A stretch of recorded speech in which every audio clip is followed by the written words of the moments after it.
തായ്ലാൻഡും കംബോഡിയയുമായിട്ട് വീണ്ടും യുദ്ധം പൊട്ടിപ്പുറപ്പെട്ടിരിക്കുകയാണ്. കഴിഞ്ഞ ഒക്ടോബറിൽ അമേരിക്കൻ പ്രസിഡന്റ് ട്രംപ് നടത്തിയൊരു പ്രഖ്യാപനമുണ്ട്. തായ്ലാൻഡും കംബോഡിയയും ഞാൻ പറഞ്ഞു അവർ യുദ്ധം അവസാനിപ്പിച്ചു, രണ്ട് രാജ്യങ്ങളും തമ്മിൽ വെടിനിർത്തൽ കരാറായി എന്ന് ട്രംപ് ഒക്ടോബറിൽ വലിയ പ്രഖ്യാപനം നടത്തി. അതിന് പിന്നാലെ മലേഷ്യയും ഇവരുടെ പ്രശ്നപരിഹാരത്തിന് ഇടപെട്ടിരുന്നു. അങ്ങനെ മലേഷ്യയിൽ വെച്ച് ഡൊണാൾഡ് ട്രംപിൻ്റെ സാന്നിധ്യത്തിൽ കംബോഡിയയും തായ്ലാൻഡും അവർ സമാധാന കരാറിൽ ഒപ്പിട്ടു. ഒക്ടോബർ കഴിഞ്ഞ് നവംബർ ഡിസംബർ കഷ്ടിച്ച് 2 മാസമേ ആയുള്ളത് അവിടെ വീണ്ടും യുദ്ധം പൊട്ടിപ്പുറപ്പെട്ടിരിക്കുന്നു. അപ്പോൾ രണ്ട് രാജ്യങ്ങളും പരസ്പരം അങ്ങോട്ടും ഇങ്ങോട്ടും ആരോപിക്കുന്നത്, ഇപ്പോൾ തായ്ലാൻഡ് പറയുന്നു കംബോഡിയയാണ് ഞങ്ങളെ ആദ്യം ആക്രമിച്ചത്, കംബോഡിയ പറയുന്നു തായ്ലാൻഡാണ് ഞങ്ങളെ ആദ്യം ആക്രമിച്ചത്. ഇപ്പോൾ സംഭവങ്ങൾ തുടങ്ങിയത് ഇങ്ങനെയാണ്. കഴിഞ്ഞ ദിവസം തായ്ലൻഡ് ഒരു ദൃശ്യം പുറത്തുവിടുന്നു. കംബോഡിയൻ സേന അവിടെ വലിയ രീതിയിൽ കുഴിബോംബുകൾ സ്ഥാപിക്കുന്നു. ഇതുമായി ബന്ധപ്പെട്ടുള്ള തെളിവാണ് അവർ പുറത്തുവിട്ടത്. അപ്പോൾ ഇതുമായി ബന്ധപ്പെട്ടുള്ള അപകടത്തിൽ തായ്ലൻഡിൻ്റെ 7 സൈനികർക്ക് അവരെ വികലാംഗരായി മാറി. അവരുടെ കാലും കൈയുമൊക്കെ പൊട്ടിത്തെറിച്ച് പോകുന്ന ഒരവസ്ഥയിലേക്ക് വന്നു. അപ്പോൾ ഇതിനെ തുടർന്നാണ് രണ്ട് രാജ്യങ്ങളും തമ്മിൽ സംഘർഷം ഉണ്ടായതെന്ന് പറയുന്നു. കംബോഡിയ അതിർത്തിക്കപ്പുറം നിന്ന് വലിയ രീതിയിൽ റോക്കറ്റ് ആക്രമണം നടത്തുന്നു.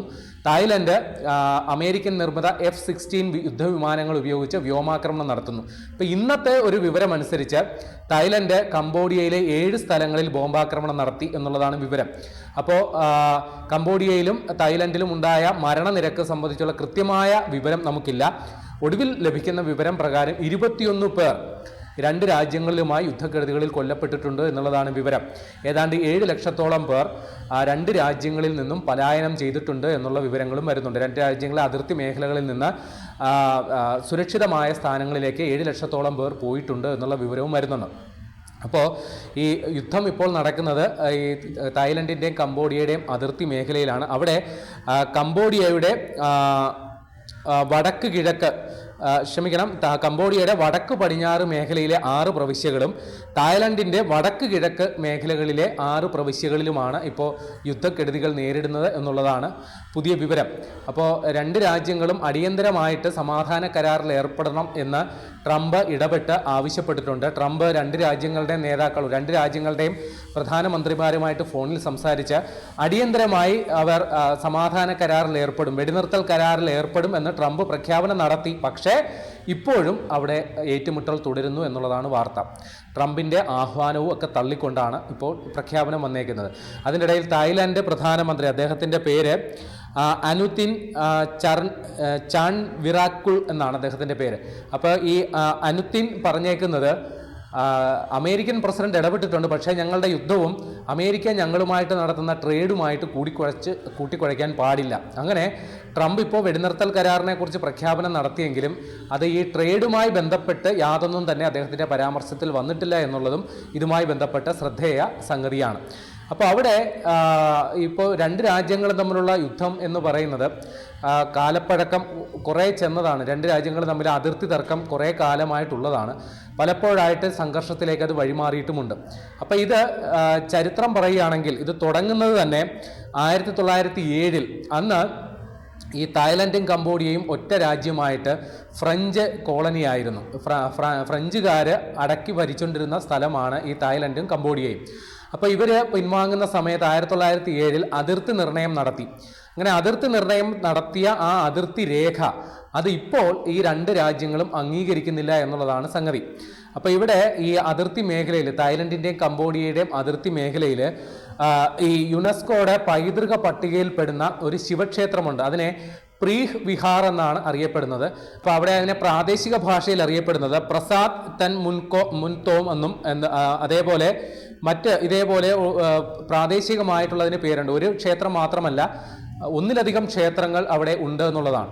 അപ്പോൾ ഈ തായ്ലാൻഡ് കംബോഡിയ മേഖലയിൽ ഈ ഹിന്ദു വിശ്വാസം എങ്ങനെ വന്നു? ഈ പറയുന്ന ഈ പ്രീഹ് വിഹാർ എന്ന് പറയുന്നത് ഒരു പുരാതനമായ ശിവക്ഷേത്രമാണ്. അവിടെ ശിവലിംഗം അടക്കമുള്ള പ്രതിഷ്ഠകളുമുണ്ട്, ദാരുശില്പങ്ങളുണ്ട്. നമ്മുടെ കരിങ്കല്ലിൽ കൊത്തിയെടുത്ത തരത്തിലാണ് അവിടുത്തെ വിദ്യകളും ശില്പങ്ങളും ഒക്കെ സജ്ജീകരിച്ചിട്ടുള്ളത്. അപ്പോൾ ഈ തായ്ലൻഡ് കംബോഡിയ പോലെയുള്ള രാജ്യത്ത് എങ്ങനെ ഹിന്ദുമത വിശ്വാസം വന്നു എന്ന് പറഞ്ഞാൽ അത് നമ്മുടെ തെക്കേ ഇന്ത്യയിൽ നിന്നും വ്യാപിച്ചതാണ് അങ്ങോട്ടേക്ക്. പ്രത്യേകിച്ച് അവിടെ ഈ ഖമർ രാജവംശത്തിൽപ്പെട്ട ഉദയരാദിത്യവർമ്മൻ രണ്ടാമൻ്റെ കാലത്താണ് ഈ ക്ഷേത്രം പണി കഴിപ്പിച്ചത്. അത് 11-ാം നൂറ്റാണ്ടിലാണ്. അത്രയ്ക്ക് പുരാതനമായ ഒരു ക്ഷേത്രമാണ്. അതുകൊണ്ട് തന്നെയാണ് അത് യുനെസ്കോയുടെ പൈതൃക പട്ടികയിൽ ഇടം പിടിച്ചിരിക്കുന്നത്. അപ്പോൾ ഈ യുദ്ധക്കെടുതികളുടെ ഭാഗമായിട്ട് ഈ ക്ഷേത്രത്തിൽ വലിയ കേടുപാടുകൾ സംഭവിക്കുന്നുണ്ട്. പ്രത്യേകിച്ച് അങ്ങോട്ടും ഇങ്ങോട്ടും റോക്കറ്റ് ആക്രമണവും ഷെല്ലാക്രമണവും ഒക്കെ നടക്കുമ്പോൾ ചില കേടുപാടുകൾ ഈ ക്ഷേത്രങ്ങൾക്ക് സംഭവിച്ചിട്ടുണ്ട്. അപ്പോൾ അതിൽ ലോകരാജ്യങ്ങൾ വരെ വലിയ ആശങ്ക പ്രകടിപ്പിക്കുന്നെങ്കിൽ പോലും രണ്ട് രാജ്യങ്ങളും ഇപ്പോഴും ഈ യുദ്ധം അവസാനിപ്പിക്കാൻ തയ്യാറല്ല. അപ്പോൾ ഈ പറയുന്ന രണ്ട് രാജ്യങ്ങൾ തമ്മിലുള്ള അതിർത്തി തർക്കം അന്താരാഷ്ട്ര നീതിന്യായ കോടതിയുടെ പരിഗണനയിൽ വന്നതാണ്. 1962 ഈ അന്താരാഷ്ട്ര നീതിന്യായ കോടതി ഈ ക്ഷേത്രം, ഈ പുരാതന ശിവക്ഷേത്രം അത് കംബോഡിയയ്ക്ക് അവകാശപ്പെട്ടതാണ് എന്നുള്ള വിധി പുറപ്പെടുവിച്ചു. പക്ഷേ ഈ ക്ഷേത്രം നിലനിൽക്കുന്നത് ഒരു വനമേഖലയിലാണ്. ഒരു വലിയ മലയിടുക്കുകളും വലിയ രീതിയിലുള്ള വനവും ഒക്കെ ഉള്ളൊരു മേഖലയിലാണ് ഈ ക്ഷേത്രം സ്ഥിതി ചെയ്യുന്നത്. അപ്പോൾ ഈ ക്ഷേത്രം സ്ഥിതി ചെയ്യുന്ന മലയിടുക്ക് അത് തായ്ലൻഡിൻ്റെ അതിർത്തി മേഖലയിലുള്ളതാണ്. അതുകൊണ്ട് ഈ ക്ഷേത്രവും തങ്ങൾക്ക് അവകാശപ്പെട്ടതാണ് എന്നാണ് തായ്ലൻഡ് പറയുന്നത്. അപ്പോൾ 62 അന്താരാഷ്ട്ര നീതിന്യായ കോടതിയുടെ വിധി തായ്ലൻഡ് അംഗീകരിക്കുന്നില്ല. അപ്പോൾ അതുകൊണ്ടാണ് ഈ അതിർത്തി തർക്കം കാലാകാലങ്ങളായിട്ട് അവിടെ വരുന്നത്. കഴിഞ്ഞ ഒക്ടോബറിൽ ഒരു യുദ്ധം അവസാനിപ്പിച്ച് 2 മാസത്തിന് ശേഷം വീണ്ടും യുദ്ധം അവിടെ കൊടുമ്പിരി കൊണ്ട് നടക്കുന്നു എന്നുള്ളതാണ് മനസ്സിലാക്കേണ്ടത്. കംബോഡിയ അവിടെ നിന്ന് അവർ റോക്കറ്റ് ആക്രമണം നടത്തുമ്പോൾ തായ്ലൻഡ് ഇവിടെ നിന്ന് വിമാനത്തിൽ വ്യോമാക്രമണം നടത്തിയാണ് പ്രതിരോധിക്കുന്നത്. അപ്പോൾ അവിടെ രണ്ട് കൂട്ടരും തമ്മിൽ പരസ്പര ചർച്ചകൾ നടത്തി മുൻപും ഈ വെടിനിർത്തൽ ധാരണ ഉണ്ടായതാണെങ്കിലും പിന്നീടും ഇത് വീണ്ടും മറനീക്കി പുറത്തു വരുന്നു എന്നുള്ളതാണ് വിവരം. ഇനി ഞാൻ നേരത്തെ പറഞ്ഞല്ലോ, ഈ ക്ഷേത്രം സ്ഥിതി ചെയ്യുന്നത് ഡാങ് ഗേക്ക് എന്ന് പറയുന്ന മലനിരകളിലാണ്. അതിൻ്റെ ഭൂരിഭാഗവും തായ്ലൻഡിന് അവകാശപ്പെട്ടതാണ് എന്ന് അവർ പറയുന്നുണ്ട്. ഈ 1962 മാത്രമല്ല 2013 അന്താരാഷ്ട്ര നീതിന്യായ കോടതി ഈ ക്ഷേത്രം കംബോഡിയയ്ക്ക് അവകാശപ്പെട്ടതാണ് എന്ന് പറഞ്ഞുകൊണ്ട് വിധി പുറപ്പെടുവിച്ചിരുന്നു. അതും തായ്ലൻഡ് തള്ളിക്കളയുകയാണ് ചെയ്തത്. അപ്പോൾ ഇതാണ് വാസ്തവത്തിൽ ഈ ക്ഷേത്രം എന്ന് പറയുന്നത് പുരാതനമായ വളരെ ടൂറിസം സാധ്യതകളുള്ള ഒരു സ്ഥലം കൂടിയാണ്. അതുകൊണ്ടാണ് ഈ ക്ഷേത്രത്തിൻ്റെ അവകാശം വിട്ടുകിട്ടുന്നതുമായി ബന്ധപ്പെട്ട് രണ്ട് രാജ്യങ്ങളും തമ്മിൽ വലിയ ഏറ്റുമുട്ടലിലേക്ക് കാര്യങ്ങൾ പോകുന്നത്. അപ്പോൾ അവിടെ ഈ അമേരിക്കൻ പ്രസിഡന്റ് ട്രംപിന് ഇനി വളരെ നിർണായകമായ സംഗതിയാണ്. കാരണം അദ്ദേഹം ഈ തായ്ലൻഡ് കംബോഡിയ യുദ്ധം അത് ട്രേഡിൻ്റെ പേരിൽ വളരെ നിസ്സാരമായി അവസാനിപ്പിച്ചു. അദ്ദേഹം ഇപ്പോഴും പറയുന്നത് ഞാനൊരു ഫോൺ കോൾ ചെയ്തുകൊണ്ട് മാത്രം ഈ യുദ്ധം ഇവിടെ അവസാനിക്കുമെന്നാണ് പറയുന്നത്. പക്ഷേ അദ്ദേഹം പരസ്യ പ്രസ്താവന നടത്തിയതിന് ശേഷവും രണ്ട് രാജ്യങ്ങളും തമ്മിലുള്ള യുദ്ധം പഴയ പോലെ തന്നെ തുടരുന്നു എന്നുള്ളതാണ് അവിടുത്തെ യഥാർത്ഥ വസ്തുത. അപ്പോൾ ട്രംപിനെ സംബന്ധിച്ച് അദ്ദേഹത്തിനും വലിയ നാണക്കേടുണ്ടാക്കുന്ന സംഗതിയിലേക്ക് രണ്ട് രാജ്യങ്ങളുടെ യുദ്ധം പോകുന്നു എന്നുള്ളതാണ് മനസ്സിലാക്കേണ്ടത്.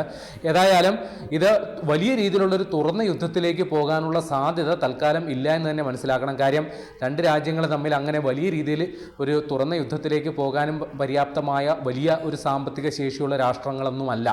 അതുകൊണ്ട് തന്നെ ഇത് വരും കാലങ്ങളിൽ ഇപ്പം ട്രംപ് അടക്കമുള്ളവർ ഇക്കാര്യത്തിൽ ഇടപെട്ട സാഹചര്യത്തിൽ വരും ദിവസങ്ങളിൽ ഈ യുദ്ധത്തിന് പരിഹാരമുണ്ടാകും എന്ന് തന്നെയാണ് നമ്മൾ കരുതേണ്ടത്.